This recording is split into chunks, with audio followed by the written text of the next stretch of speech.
Good morning, Palma de Mallorca. Welcome sa port ng Palma. Ayan, ito ang capital ng Mallorca, Spain. At ayan, ito naman ang view sa aming terrace. Ayan, ipapakita ko sa inyo. Grabe, ang ganda dito. Ayan. May cruise ship. 1, 2, 3, ayun. Tatlo yung cruise ship ngayong araw na to. At mamayang gabi naman yung alis niyan. Doon sa banda doon merong barko. Ayan. GNB, Grimaldi, saka Balyaria. Yang GNB saka yung Balyaria, nasakyan ko na yan. Ayun, at may dumaan pang city tour, city sightseeing. Grabe, ang ganda sa lugar na to. Ayun. You know, yung nasa dulo na cruise ship, malaki din siya. At yung pinakamalaki, itong nasa gitna. Yan.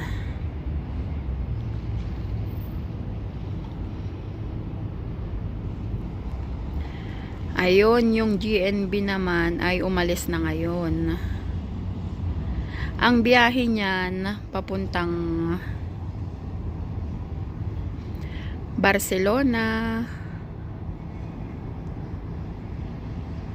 Ibiza, Mallorca.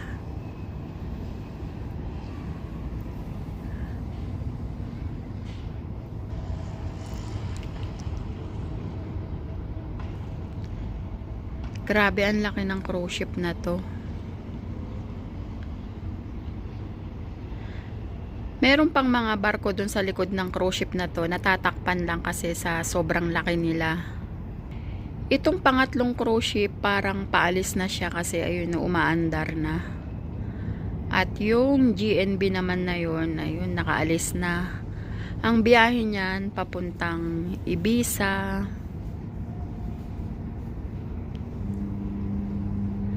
Hindi ko lang sure kung meron sa Denia kasi yung nasakyan ko dati na meron sa Denia is yung Balyaria.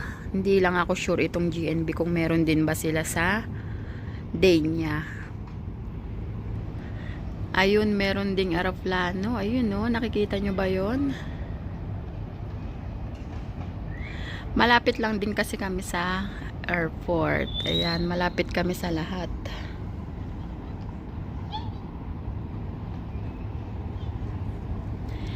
Yang GNB na yan, nasakyan ko na rin yan.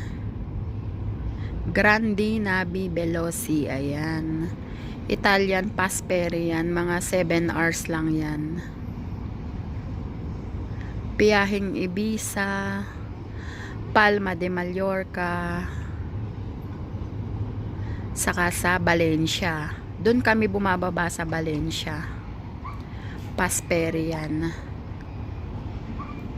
Yun, yung Balyaria naman, yan yung pinaka nagagandahan ko talaga, yung Balyaria na yan. Yung nasa likod ng malaking cruise ship na yan.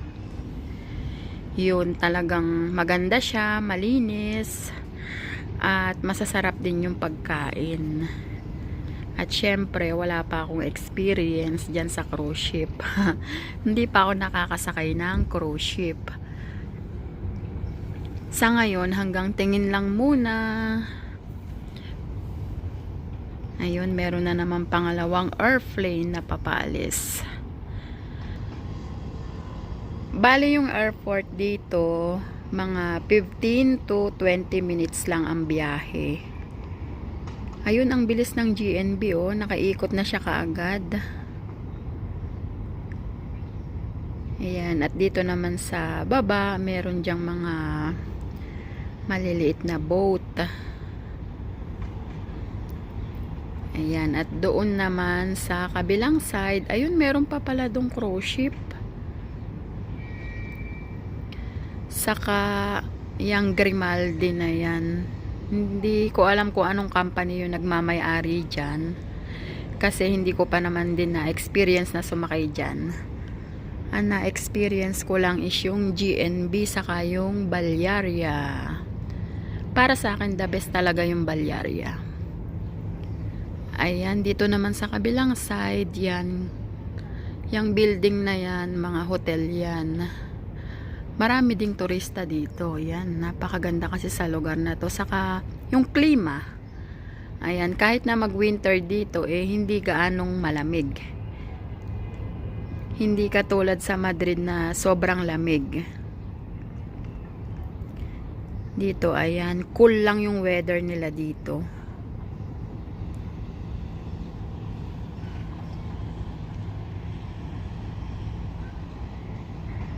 Ayun.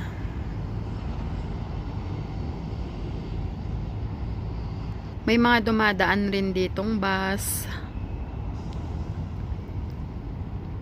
Ayun, nawala na yung GNB. Ang bilis niya, oh. 7 hours lang kasi yan.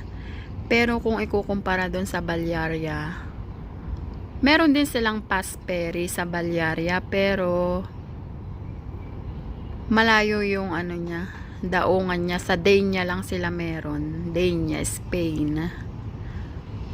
Na experience na naming bumaba doon one time. 7 hours lang talaga siya, pero malayo naman sa Valencia. Kasi taga Madrid kami. Bibiyahe rin kami ng mga 3 hours papunta sa Valencia. Ganun din. Kung sasakay ka kasi dyan is 9 hours siya talaga or mahigit pa. Pero mag-e-enjoy ka naman kasi nga napakaganda sa loob niyan. Pag nagutom ka, masasarap yung pagkain nila dyan sa restaurant. At hindi rin maiinip kasi may mga palaruan din yung mga bata. Basta andyan na siya lahat. Ayun, meron na namang plane.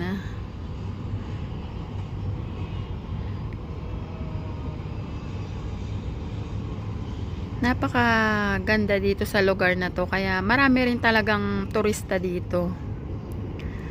At marami rin taga ibang lugar na nakatira dito. Pinakamarami ang mga taga Germany o yung mga German. Saka mga taga UK, yung mga British, marami ditong nakatira. Bumibili na sila ng bahay dito kasi nagagandahan sila sa lugar na to. Gusto nila yung pamumuhay dito. At yun nga, number 1 nga yung weather.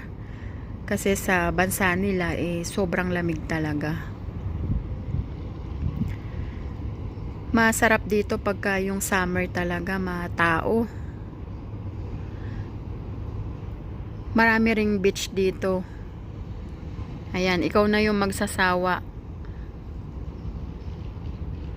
Magaganda, lalo sa Alcudia. Yun yung pinaka pinupuntahan talaga nila dito, sa yung Cala San Vicente. Nakapunta na rin ako doon. Ayan, napaka payak ng pamumuhay dito. Masaya. Yun nga lang, medyo may kamahalan dito mamuhay kasi nga sa mga bilihin.